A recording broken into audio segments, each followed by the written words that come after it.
welcome to the 2022-2023 season, and this is the Dronolab Flight Readiness Review. The development team consists of Kevin Fevre, Daniel Danaï, Gabriel Deschênes, Enrique Castrillo, Kezia Diaby, Tiffany Fautrade, Alec Garon, Robin Gras, Luis Armando Hoya de la Cruz, Noé Kempf, Laurent Sieur, Taha Tourougou, and Johnny Tran.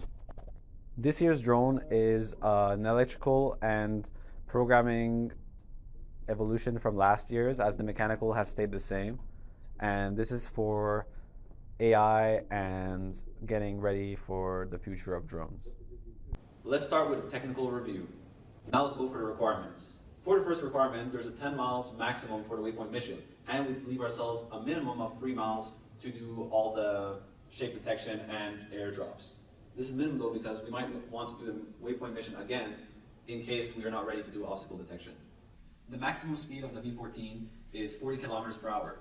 We have 30 minutes of flight time for this competition, and so if we divide the V14's speed, 40 kilometers per hour, by 2 to give the 30 minutes kilometrage, that would give us 20 kilometers. 20 kilometers equals 12 point something miles, and that shows that this is going to be very tight. We will not be able to do a manual overtake because that will force us to return to land and redo the waypoint mission, unless we go for removing the battery, swapping out the battery, and losing our points for what is of the mission time. So we will need to be very smart when it comes to the obstacle detection. So for the power relay, we're using the Emcotech safety power switch, and this power switch can go up to 14S battery voltage and do 100 amps and 200 amps non-continuous. The kill switch of the remote controller will not only kill the motors, but it also kill the connection between the battery and the motors. Our dual GPS has RTK on it, and this will make the precision of the drone even better. Anyways, the precision of the drone doesn't have to be that great, as we can see from the 25 feet waypoint error margin and the 15 feet the shape detection and airdrop boundary. But RTK is a way to have your drone in a more stable condition, and we are happy to have it this year with 2 GPS and centimeter level accuracy. Now for the design overview. As we have said previously, this year we are focusing on the electronics. And first up, we have the Dronolab Smart Radio. It makes everything simpler for us, as we do not have to use a directional antenna to be able to communicate with the drone. The radio integrates video, data, and telemetry in one small package. The embedded smart radio is easily capable of several kilometers of range. As a bonus, the Dronolab also offers great documentation for what is the connection to the Jetson, our onboard computer, and the Pixar, our flight controller. Now for the second element of our design that has changed, the Jetson. The Jetson is a great onboard computer for any AI tasks. Not only that, but it offers a great 20.04 Ubuntu interface for programmers to program at ease. Unlike our last year's phone, we don't have to create an app every time we want to do something specific on the drone. As you may know, last year we couldn't fly because of a GPS interference problem. This year, this will be no issue. We have 2 GPS systems on board, and they are both communicating to find the heading without the use of a magnetometer. This is much better than a magnetometer because the magnetometer is biased to all what is magnetic fields that are around in the immediate surroundings. Plus, the antennas have a dual band, so if one of our bands is interfered with, we still have another one. Plus, we have 2 GPS systems. The gimbal has been changed from our kilogram gimbal, which takes a lot of weight, to a smaller size 200-gram gimbal, given the size of our new camera being just a USB-free camera. The propellers have been changed from fixed propellers to folding propellers that are auto-balanced and 28.5 inches in diameter. Now for the imaging and ODLC. The camera has been changed to a USB camera so it can easily interface with the Jetson, and this will allow us to move away from the smartphone. Although smartphones have a good camera for the price, we have found that the cameras have been getting better, and one of them is good enough for application. This camera is a C-FreeCam CU135. This camera has a high resolution of 4,208 pixels by 3,120 pixels. Not only that, but it also has a small field of view so that we have more pixel density per meter. As you can see with our calculations, the shapes will be around 38 by 38, if it's a circle for example, and a maximum of 38 by 50 pixels. This is pretty good and beats out the smartphone camera, which we have estimated to be at around 36 by 36 pixels for a circle, or 36 by 48 pixels around for anything that is more rectangular. For our AI model, we have used Hugging Face models, and in this case, the best Hugging Face model that can run on Jetson is YOLOS Tiny. We are currently putting this on the Jetson, and we have already made tests with no-code platforms such as RoboFlow, which could be our backup. We will show the tests in due time. The drone will go through the waypoint mission, first of all, and then it will go through 7 more waypoints. This is because the drone has to take 7 images to cover the whole shape detection area, or the airdrop boundary, as we can say. The 7 pictures will be taken with overlap, if needed, which is needed in this case, to make sure that all the shapes are taken into good enough views, and then we can do a non-max suppression. A non-max suppression means that every bounding box that relates to the same object has to be compressed into one bounding box, and that bounding box has to be the best one, the most confident bounding box of all. But the tiling doesn't end there. The tiling ends when we have an image that can be passed to the model, and the model does not take a 4K image right away. We need to separate this 4K image in a block of 4x4 or 2x2, and in this case we're thinking of going by 2x2. Now there's also going to be overlay or overlap so that the shapes are once again not cut off. After having detected the shapes, we can crop into the shapes that we're interested in and check for their color and the text that is on it.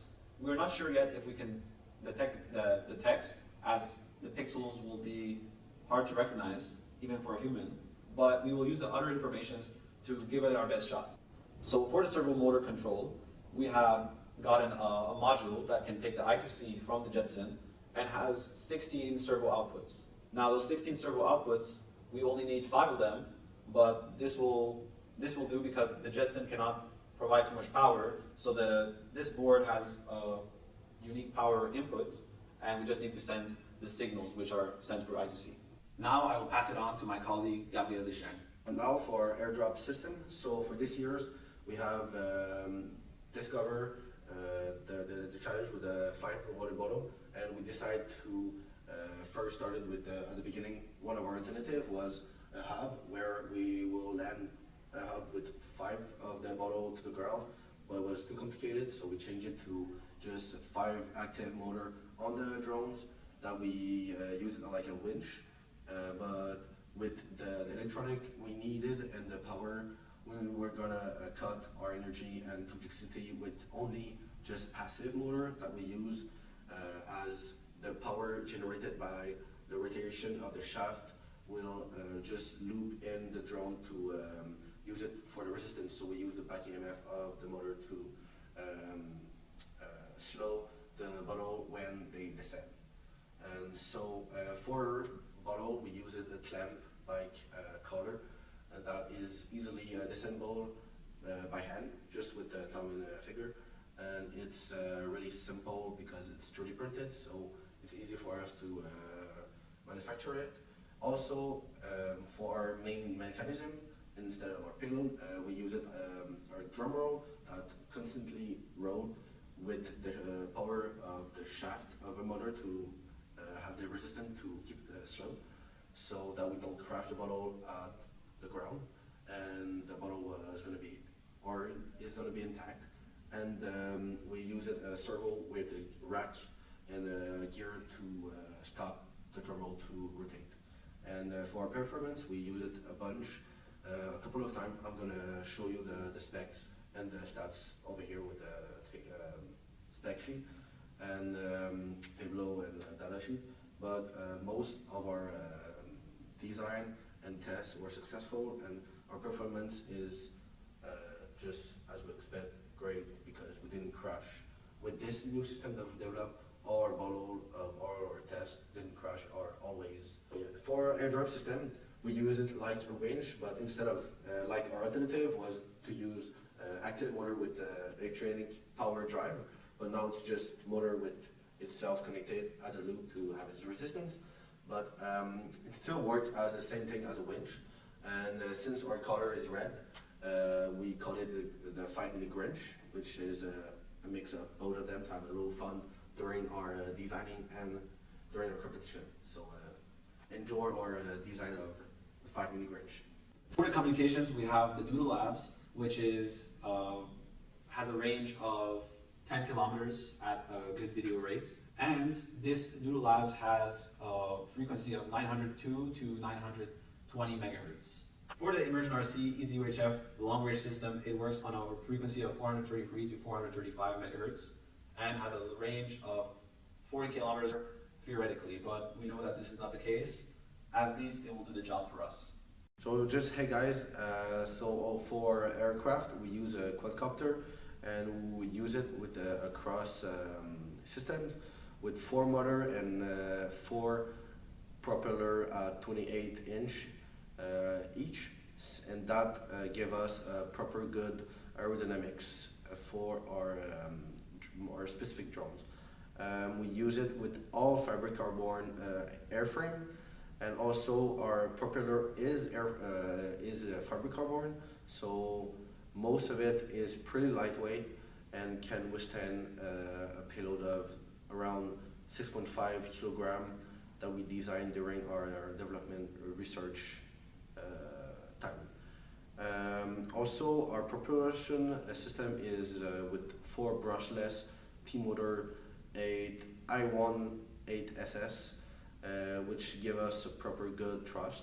So for our autopilot, we are using crew ground control, and this allows us to see the height of the drone, the battery of the drone, and to communicate these informations to the pilot. Also, we can set up missions, do geofence to make sure nothing unexpected happens, and we find crew ground control to be the better of the mission planners because it has a new interface, and as always, you have access to all the parameters. For obstacle detection, we have a human operator checking the DJI FPV feed that is connected to the monitor, and he is in charge of any emergency situations to be able to put the drone in return to land mode, and this is because safety is very important to us. The first alternative we considered was a telephone like we usually use for the camera and for onboard AI processing. But we have realized that this year we have to move towards the future long-term direction of having an easy way of doing AI on board with a proven platform such as the Jetson, which has a lot of tutorials, libraries, etc. The next alternative we considered is Ubiquiti. The Ubiquiti rocket was our communication system from last year, but it seems too complex to use when it comes to maneuvering with the directional antenna. Now we are ready to talk about safety. The first system level safety issue is harsh meteorological problems such as rain or wind after takeoff. To take care of this, we have planned many safe places to land during an operation in case of these emergency situations. But to not get surprised, we have motors and ESCs that are IP55 rated. We will make sure to check meteorological reports before our flight window, and a dome protects the UAV from the barometer getting too much wind pressure, and the dome also protects the drone from rain. Now for the second safety issue. The pilot is not at ease in a real beyond visual line of sight situation, or the pilot has lost video. We will be mitigating this issue by having an on-site visual observer and waiting for the restored video signal. Now for the third system level safety issue. The UAV or payload contacts with a human being causing an injury. To take care of this situation, we can set up geofences depending on the situation. When it's an airdrop, the drone should be in a certain boundary, for example. And if not, then the drone has to do a landing or a kill. Also, we have to be wearing safety eyeglasses while doing the flight test. The medkit is available on standby. Now for the fourth and final system level safety issue. The UAV or payload contacts with another UAV or any other obstacle and crashes. To avoid this, we have an observer that is checking through the DJI FPV goggles and telling the pilot if ever he needs to take control and rise in altitude, get away from the danger of another drone. In summary, this new team is learning quickly and we are excited for what's to come. This competition has shown us what airdrops and AI at high resolutions, or how much of a challenge those things can be. Thank you to our members, our sponsors, and the École de technologie supérieure. Now for the flight readiness. For the imaging and ODLC, here are our results with RoboFlow, as we have trained it with many synthetic images. As for the performance, we have tested it with a test set of images, and we have gotten these results for every type of shape. We can see that the worst shapes are those with an amount of sides, like octagons, hexagons, etc.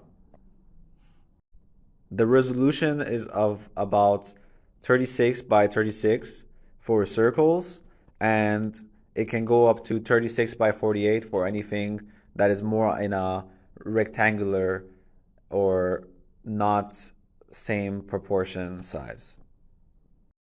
To have good photos during the competition, we need to point the camera down so that the sun doesn't have any effect on it, and we need to make sure the camera is clean and with a good resolution. For the airdrop performance, we did 10 number of attempts. 8 was considered successful, which means they land without a scratch or the damage. 2 failed, which was damage on the landing. And we try at a height of 20 meters. And at the landing, we had a distance error of 0.1 meters. For the communications performance, we haven't done much testing, but we know that it can work at a range of 1,000 feet, as we have seen in the proof of safe flight. For the aircraft performance, this year we have done 40 flights that have accumulated to 10 hours of flight time. For the autopilot performance, we have done 24 missions this year, and we have an average of 3 minutes in manual flights every flight. And for the waypoints, we've hit 114 waypoints out of 122, giving us a waypoint miss error of 6.5%. For the obstacle avoidance, we have nothing to show, as we have decided from the start that we will not be putting effort into that section. We will just be on the competition day having someone wear the DJI goggles to see what's going on and alert the pilot if needed. For the third part of proof of safe flight, which is the mission with the flight performance requirements, we started our mission with the waypoints too close to each other, too much waypoints, and not a big enough acceptance radius. So the drone was doing a lot of stopping and starting, and this was killing our efficiency. But we know that we can do much better.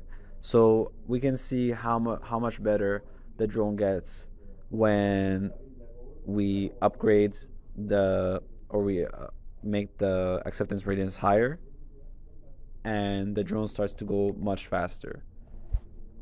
We were gonna do loiter turns, which is a mode that would let you go around a certain waypoint with a radius, so it's more like a circle, and doing this many times. But this mode was not done because our firmware was not at the level that it needs to be able to do that type of mode. We could have done a firmware upgrade, but we thought it not to be a smart option in such a rush, and especially with another competition here in Canada coming in 2 days. So yeah, we could have done the 12 miles, and that's that for the proof of safe flight. For the obstacle avoidance, we have nothing to show, as we have decided from the start that we will not be putting effort into that section. We will just be on the competition day having someone wear the DJI goggles to see what's going on and alert the pilot if needed.